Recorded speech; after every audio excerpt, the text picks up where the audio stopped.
વિદ્યાર્થી મિત્રો, chapter number 14 ઉર્જાના સ્ત્રોતો.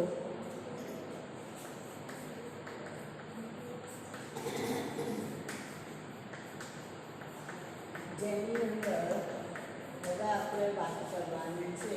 આપણે ગઈ વખતે વાત કરી ગયા હતા કે ઉત્તમ ઉર્જા સ્ત્રોત કોને કહેવાય અને બળતણ તરીકે જે પણ આપણે વાપરીશું એ કયું બળતણ ઉત્તમ કહેવાય.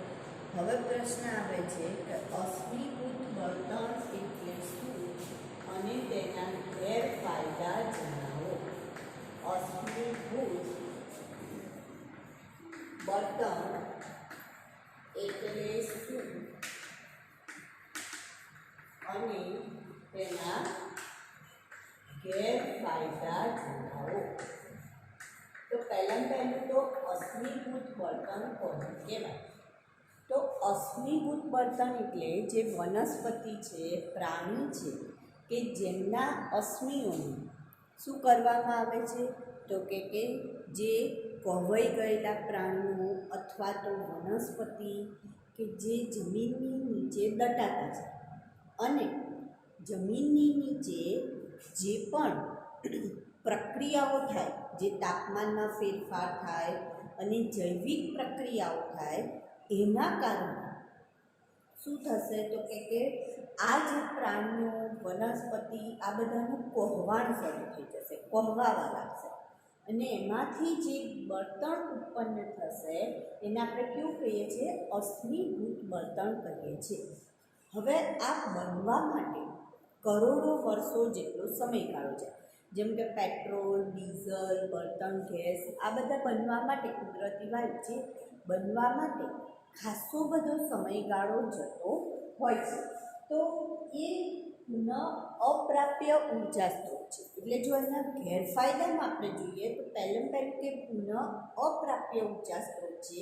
એટલે એકવાર વપરાઈ ગયા પછી ટૂંક સમયમાં એ ફરી પાછા આપણને પ્રાપ્ત થતા નથી. આ એક પહેલો ગેરફાયદો. બીજો કે જ્યારે પણ એનો વપરાશ કરીશું ત્યારે એ પ્રદૂષણ કરે છે. ત્રીજું કે જો પેટ્રોલ ડીઝલનો ઉપયોગ કરીએ તો કાર્બન, નાઇટ્રોજન આવા વાયુઓના ઓક્સાઇડ ઉત્પન્ન થશે અને સલ્ફર વાયુનો ઓક્સાઇડ એટલે SO2 ઉત્પન્ન થશે, CO2 ઉત્પન્ન થશે. તો આ જે SO2 છે એ વાતાવરણમાં જ્યારે જાય ત્યારે એ પાણી સાથે, જે હવામાં, વાતાવરણમાં જે પાણીની બાષ્પ છે એની સાથે પ્રક્રિયા કરશે અને એસિડ વરસાદ રૂપે એ જમીન ઉપર પાછું આવશે.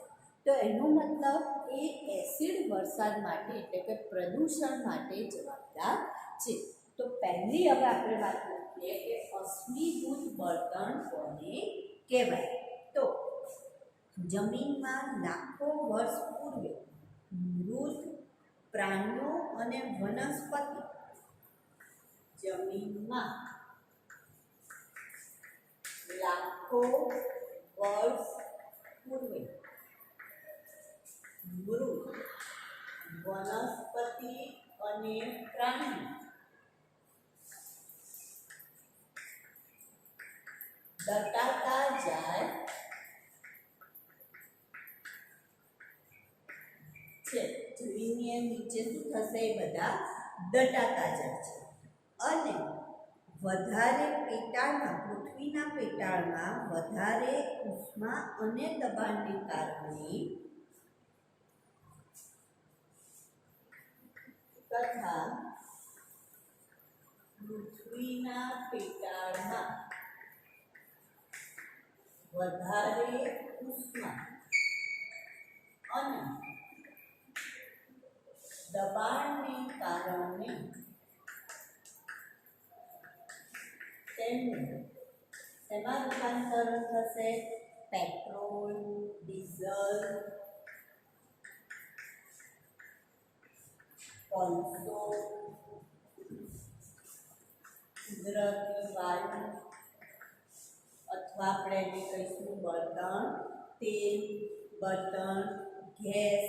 તો એમાં રૂપાંતરણ એટલે કે પેટ્રોલિયમમાં રૂપાંતરણ થાય છે.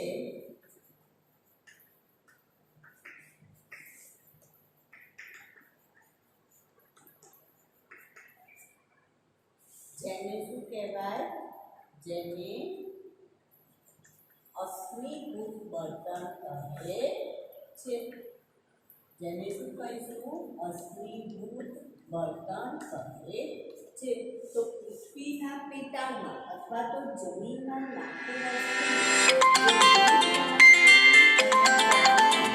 દટાતા એના કારણે મૃત વનસ્પતિ અને પ્રાણીઓ દટાતા ગયા. એના કારણે શું થાય છે? તો એના કારણે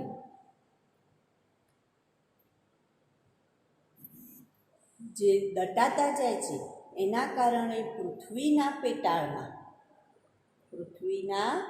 પેટાળમાં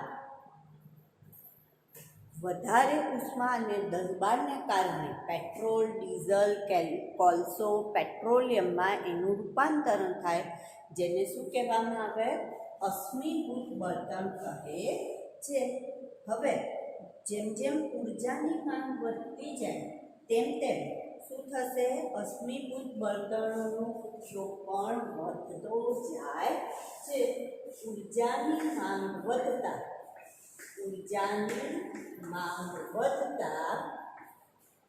અશ્મિભૂત બળતણનો ઉપયોગ વધે છે. ઉર્જાની માંગ વધે એમ શું થશે? અશ્મિભૂત બળતણનો ઉપયોગ પણ વધે છે.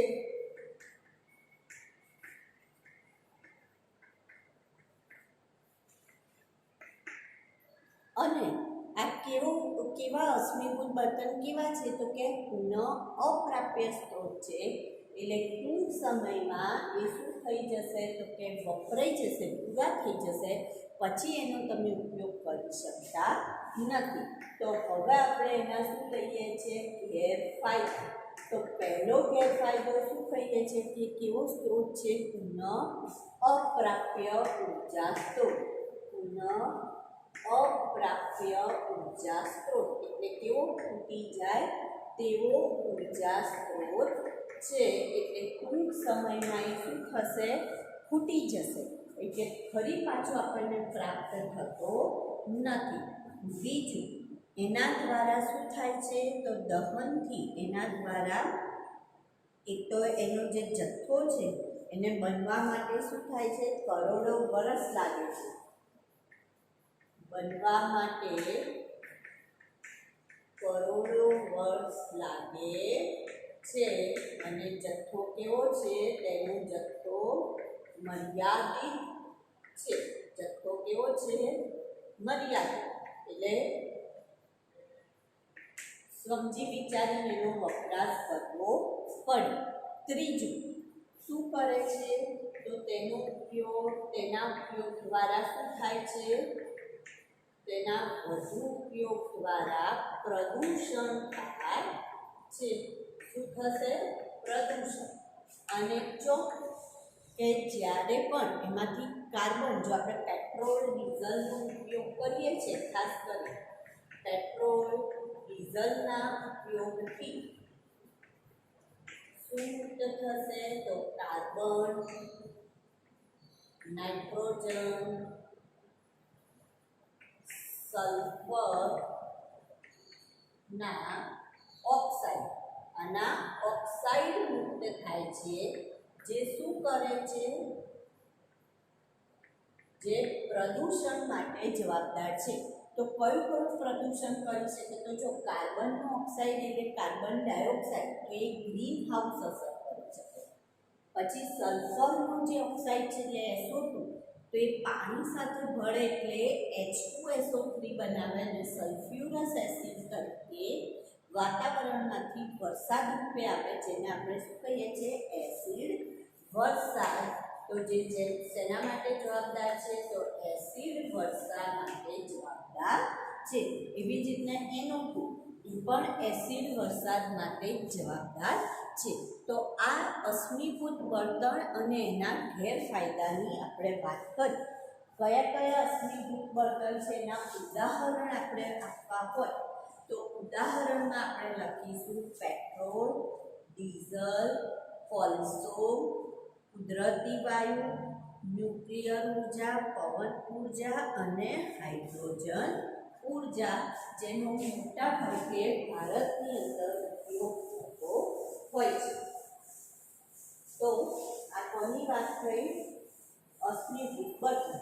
હવે આપણે એવું કહ્યું કે અશ્મિભૂત બળતણનો આ ગેરફાયદો છે, તો એના ઉપયોગથી પ્રદૂષણ અટકાવવું હોય આપણે અશ્મિભૂત બળતણના ઉપયોગથી થતું પ્રદૂષણ અટકાવવા માટે કયા પગલાં લઈ શકીએ આપણે? તો પહેલું તો આવા સ્ત્રોતોનો ઉપયોગ કેવો કરવો જોઈએ? તો મર્યાદિત કરવો જોઈએ. એટલે ધારો કે આપણે નજીકના સ્થળે જવું હોય તો કોઈ સાધનનો ઉપયોગ ના કરવો, પણ એના સ્થાને આપણે ચાલતા પણ જઈ શકીએ અથવા સાયકલનો ઉપયોગ કરવો જોઈએ. આ એક થઈ શકે. બીજું શું કરી શકો તમે? તો જ્યારે પણ પેટ્રોલ ડીઝલ આપણે ઉપયોગમાં લઈએ તો કેવા પેટ્રોલનો ઉપયોગ કરવો? તો કે સીસા રહિત પેટ્રોલનો ઉપયોગ કરવો જોઈએ, કે જેના કારણે જે સીસા રહિત હોય છે એવો પેટ્રોલ એટલે ધુમાડો બહાર કાઢતું નથી. પછી આપણું જે સાધન છે એ સાધનને પીયુસી એન્જિનનું પીયુસી કરાયેલું હોવું જોઈએ. એટલે ઘણાને તમે જોજો પેલું ઢોં અવાજ આવતો હોય મશીનની અંદર એન્જિનમાં અને ધુમાડો કાઢતું હોય, કાળા કાળા ધુમાડા કાઢતું હોય, તો પીયુસી પોલ્યુશન અંડર કંટ્રોલ એવું કરાયેલું સાધન હોય તો એવા સાધનો એમ કે એમનું એન્જિન બરાબર કાર્યરત છે ને એને કોઈ એના મરામતની જરૂર નથી. બાકી જેને સર્વિસની જરૂર હોય, જે એન્જિનને સર્વિસની જરૂર હોય એને સર્વિસ કરાવવી જોઈએ. બરાબર? સારું. હવે આપણે આગળનો પ્રશ્ન આવે છે કે તાપ વિદ્યુત ઉત્પન્ન કરવાની પ્રક્રિયા. તાપ વિદ્યુત એટલે કે થર્મલ વિદ્યુત ઉત્પન્ન કરવાની, ઇલેક્ટ્રિસિટી વિદ્યુત ઉત્પન્ન કરવાની પ્રક્રિયા. તો એના માટે એક મોડલ આપણને ચોપડીની અંદર બતાવેલું છે. તાપ વિદ્યુત ઉત્પન્ન કરવા માટે આપણને ચોપડીમાં એક આકૃતિ આપેલી છે કે જેની મદદથી આપણને એવું કહે છે કે તાપ વિદ્યુત આપણે ઉત્પન્ન કરી શકીએ છીએ. તો એની અંદર એટલે ક્વેશ્ચન છે કે તાપ વિદ્યુત ઉત્પન્ન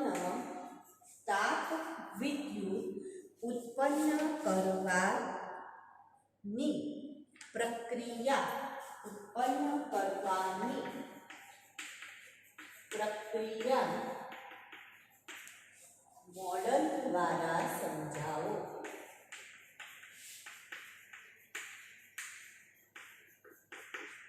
હવે આની અંદર આ જે પ્રક્રિયા છે એની અંદર પહેલું આપણે કયા કયા સાધનોનો ઉપયોગ કરીશું એની વાત કરીશું. તો જો સાધનોમાં આપણે પહેલું લઈશું પ્રેશર કુકર, બીજું લઈશું બોલ, દડો, ટેબલ ટેનિસનો જે બોલ હોય એટલે ટેનિસનો બોલ. સાધનોમાં પહેલું આપણું છે પ્રેશર કુકર, બીજું આપણે લઈશું ટેનિસ બોલ, ત્રીજું છે ડાયનેમો, જે સાયકલમાં એમાં યુઝ થતો હોય છે. ડાયનેમો જનરેટર તરીકેનો આપણે ઉપયોગ કરીશું અહીંયા એટલે ડાયનેમો. ચોથું બલ્બ, પાંચમું ધાતુની તકતીઓ. તો આવા સાધનોનો ઉપયોગ કરી આપણે એક ઘરે આપણે મોડલ બનાવી કરીશું. હવે આની અંદર શું કહે છે? આપણને જે પ્રક્રિયા છે એની અંદર સૌથી પહેલાં શું કરેલું છે? તો પ્રક્રિયાની અંદર આપણને એવું કહે છે આપણે પ્રેશર કુકર લીધેલું છે, બરાબર. આ પ્રેશર કુકર છે આપણું. સારું, સૌથી પહેલાં આપણે શું કરવાનું છે? તો સૌથી પહેલાં જે ટેનિસ બોલ છે, આ ટેનિસ બોલ, એ ટેનિસ બોલમાં આપણે 3 ધાર કરીશું. ટેનિસ બોલ લઈને એમાં કાપા કરીશું. ટેનિસ બોલ જે છે એની અંદર આપણે 3 કાપા કરીશું અને એ 3 કાપામાં આ રીતના ધાતુની તકતીઓ જે છે એને સેટ કરી દઈશું, ગોઠવી દઈશું અને એ રીતના રાખીશું કે જે મુક્ત રીતે ફરી શકે, ફરતી રહે એવી રીતના એને ધાતુની તકતીઓને, આ ધાતુની તકતી છે જેને સૌથી પહેલાં આપણે ટેનિસ બોલ એની અંદર 3 કાપા કરીશું. એમાં ધાતુની તકતીને આ રીતના વ્યવસ્થિત ડિસ્ટન્સ લઈને ગોઠવવું પડે, એકબીજાને અડે નહીં, ગોળ ફરતી વખતે અડે નહીં અને મુક્ત રીતે હરી ફરી શકે એ રીતના આપણે એને ગોઠવીશું. હવે આ જે ધાતુ, આ જે ટેનિસ બોલ છે એમાં આવા પાંખિયા આપણે ગોઠવી દીધા પછી એની વચ્ચે હોલ કરીશું અને એ હોલમાંથી એક વાયર લઈશું જેને આપણે ડાયનેમો સાથે જોડી દઈશું. શેની સાથે જોડીશું? ડાયનેમો. અને આ ડાયનેમોને આપણે એક બલ્બ સાથે જોડીશું.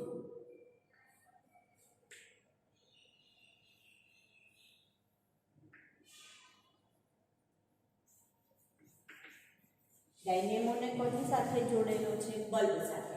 સૌથી પહેલાં આપણે શું કર્યું છે? તો ધાતુ, સૌથી પહેલાં આપણે જો આની પદ્ધતિ લખીએ તો આપણે ટેનિસ બોલને નંબર 1 પહેલો મુદ્દો પદ્ધતિ કે એમ કરીએ તો પહેલો મુદ્દો અથવા રચના, તો એમાં ટેનિસ બોલમાં કેટલા કાપા પાડીશું? 3 કાપા પાડીશું. ટેનિસ બોલમાં કેટલા કાપા પાડીએ છીએ આપણે? 3 કાપા. ટેનિસ બોલમાં 3 કાપા અથવા એને સ્લિટ કહેવાય, પાડી ધાતુની તકતીઓ ગોઠવીશું, બરાબર. એની અંદર ગોઠવી દઈશું. કેવી રીતના ગોઠવવાની છે? કે તે મુક્ત રીતે હરી ફરી શકે. એ કેવી રીતના? તો કે મુક્ત રીતે હરી ફરી શકે તે રીતે આપણે એને ગોઠવીશું. જે મુક્ત રીતે પરિભ્રમણ કરી શકે. હવે એ બોલની મધ્યમાંથી એક વાયર પસાર કરીશું જેને કોની સાથે જોડીશું? ડાયનેમો સાથે. બોલમાંથી વાયરને ડાયનેમો સાથે અને ડાયનેમોને કોની સાથે જોડીશું? બલ્બ સાથે જોડાય છે. આ રચના થઈ ગઈ. હવે કાર્ય પદ્ધતિ જોઈએ. તો કાં તો પ્રેશર કુકર લો અથવા તો તમે એમને પાણીની વરાળ લો, બાષ્પ લો અને એ બાષ્પને આપણે કોના ઉપર, જ્યારે પણ આ પ્રેશર કુકરને હવે આ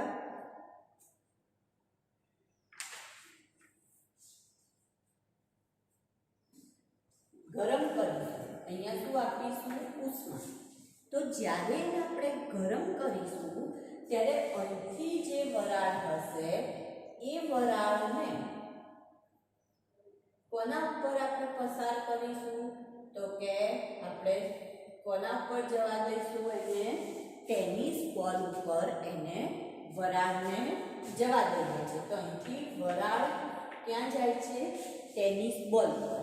હવે જ્યારે ટેનિસ બોલ ઉપર જશે તો વરાળના કારણે પાણીની બાષ્પના કારણે આ જે બોલ છે એના પાંખિયા ફરશે. એ જ્યારે ફરે છે ત્યારે ડાયનેમો જે છે એ જનરેટર તરીકે કામ કરી વિદ્યુત ઉર્જા ઉત્પન્ન કરશે, જેથી એટલે અહીંયા યાંત્રિક ઉર્જાનું વિદ્યુત ઉર્જામાં રૂપાંતરણ થશે, જેના કારણે આ બલ્બ પ્રકાશિત થાય છે. બલ્બ શું થાય છે? પ્રકાશિત થાય છે. તો જ્યારે અહીંથી ઉષ્મા આપવામાં આવી ત્યારે શું થયું? તો કે જે ટેનિસ બોલ હતો એના પાંખિયા ભ્રમણ કરે છે. જ્યારે પાંખિયા ફરે એટલે કે ઉષ્મા એટલે વિદ્યુત ઉર્જા. વિદ્યુત ઉર્જા અહીંયા આને ભ્રમણ કરાવશે એટલે યાંત્રિક ઉર્જા, જેનું ફરીથી શેમાં રૂપાંતરણ થયું? ઉષ્મા ઉર્જાનું યાંત્રિક ઉર્જામાં, યાંત્રિક ઉર્જાનું વિદ્યુત ઉર્જામાં. અહીંયા કઈ ઉર્જા છે? જો આમાં કઈ ઉર્જા આવશે? ઉષ્મા ઉર્જા. બરાબર? સારું. જ્યારે આ ટેનિસ બોલ ફરશે તો એનામાં કઈ ઉર્જા આવશે? તો એ આવશે યાંત્રિક ઉર્જા. અને જ્યારે ટેનિસ બોલ ફરવાના કારણે ડાયનેમોમાં આવી જશે યાંત્રિક ઉર્જા, તો એ કઈ ઉર્જામાં ફેરવાશે? તો કે વિદ્યુત ઉર્જામાં ફેરવાય છે.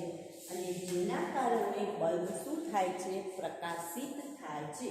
તો અહીંયા ઉર્જાનું એક સ્વરૂપમાંથી બીજામાં, બીજાનું ત્રીજામાં રૂપાંતરણ થયું અને આપણને બલ્બ પ્રકાશિત થાય છે. તો આ એની રચના થઈ. રચના પછી રચના આ આકૃતિ હતી. સદન. હવે આવશે કાર્ય પદ્ધતિ. તો કાર્ય પદ્ધતિમાં તમે શું કહેશો? કે પ્રેશર કુકરમાંથી પ્રેશર કુકરને ઉષ્મા આપતા શું ઉત્પન્ન થશે? બાષ્પ ઉત્પન્ન થાય છે. બાષ્પ ઉત્પન્ન થાય છે જે બોલને શું કરે છે?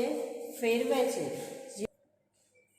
બાષ્પ ઉત્પન્ન થાય છે જે બોલને અથવા તો જે પાંખિયાને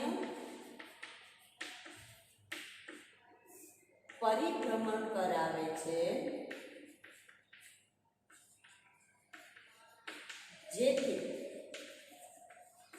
બલ્બ પ્રકાશિત થાય છે. બલ્બ શું થયો? પ્રકાશિત થાય છે.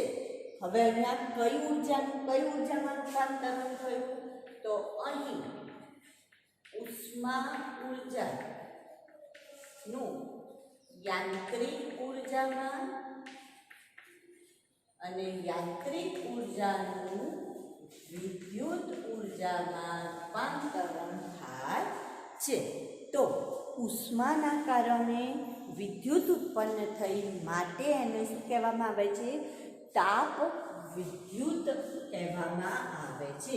ઉષ્માના કારણે થઈ એટલે એને શું કહેવાય? તાપ વિદ્યુત કહેવામાં આવે.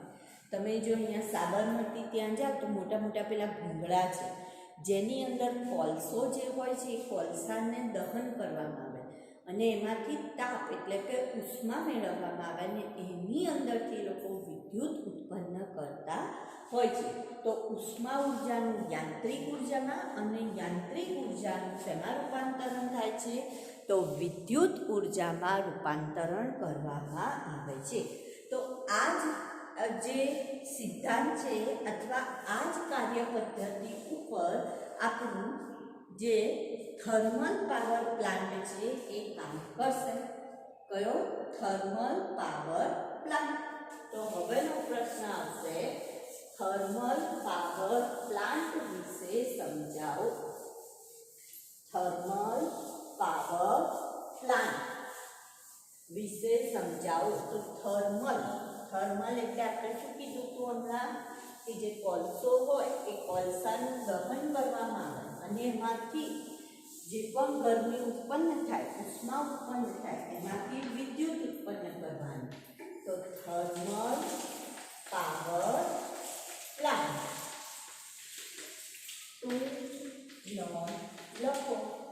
પ્રશ્ન છે થર્મલ પાવર પ્લાન્ટ ટૂંક નોંધ લખો.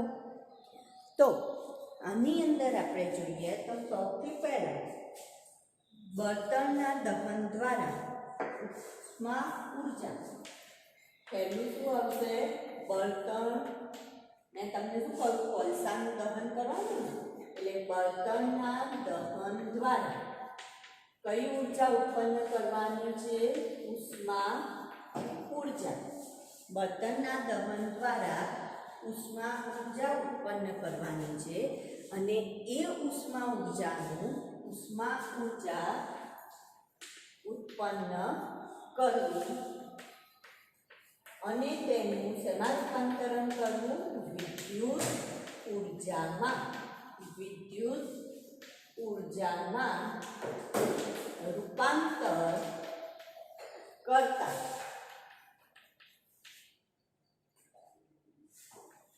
પ્લાન્ટને થર્મલ પાવર પ્લાન્ટ કહે છે.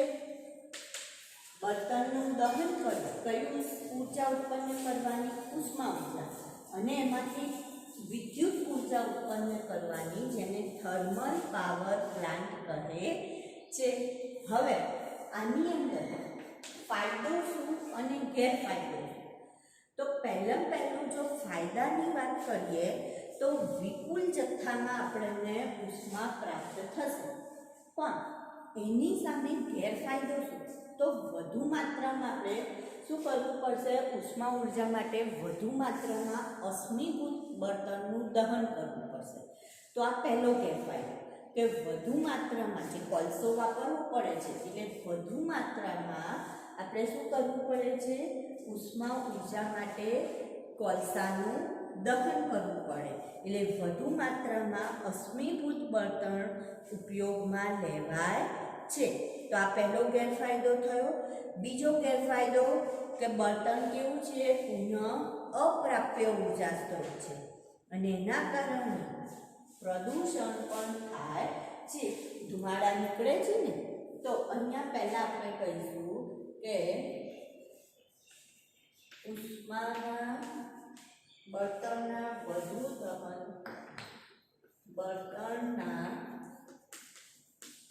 વધુ જથ્થા દ્વારા ઉષ્મા ઉત્પન્ન કરી શું કરવાનું છે? ટર્બાઇન ફેરવવામાં આવે છે. જેમ આપણે હમણાં ટેનિસ બોલ જોયો તો ટેનિસ બોલ કોનું કામ કરે છે? ટર્બાઇન. એટલે પેલા પાંખિયા ફરશે તો ટર્બાઇન ફેરવાય છે, જેના કારણે શું ઉત્પન્ન થશે? વિદ્યુત ઉર્જા ઉત્પન્ન થશે. જેથી વિદ્યુત ઉર્જા ઉત્પન્ન થાય છે. હવે આના ગેરફાયદા શું? તો પહેલું તો પ્રદૂષણ કરે છે. બીજું કે અશ્મિભૂત બળતણનો વધુ પડતો ઉપયોગ થાય છે. એટલે ગેરફાયદામાં લખીશું પ્રદૂષણ કરે, પછી જ્યારે ઉર્જા ઉત્પન્ન કરવી હોય ત્યારે પ્રદૂષણ કરે આવા પ્લાન્ટ. બીજું શું કહે છે? કેમ કે ધુમાડા સતત નીકળતા હોય ને એટલા માટે. બીજું પુનઃ અપ્રાપ્ય સ્ત્રોત બળતણ તરીકે વપરાય છે. બળતણ તરીકે કોનો ઉપયોગ થાય છે? તો પુનઃ અપ્રાપ્ય સ્ત્રોતનો બળતણ તરીકે ઉપયોગ થાય છે. તો આ શું થયું? એના ગેરફાયદા થયા કે એક તો પહેલું ઉત્પાદન દરમિયાન શું ઉત્પન્ન કરે છે? પ્રદૂષણ. અને બીજું કે પુનઃ અપ્રાપ્ય સ્ત્રોત બળતણ તરીકે વપરાય. તો પુનઃ અપ્રાપ્ય સ્ત્રોત છે ઉત્પાદન દરમિયાન પ્રદૂષણ કરે અને પુનઃ અપ્રાપ્ય સ્ત્રોત બળતણ તરીકે વપરાય. અને આપણે લખીશું વધુ જથ્થામાં અશ્મિભૂત બળતણ વપરાય છે. છે. તો આ એના શું થયા? ગેરફાયદા થયા થર્મલ પાવર પ્લાન્ટ ના. તો એના વિશેની આપણે ટૂંક નોંધની વાત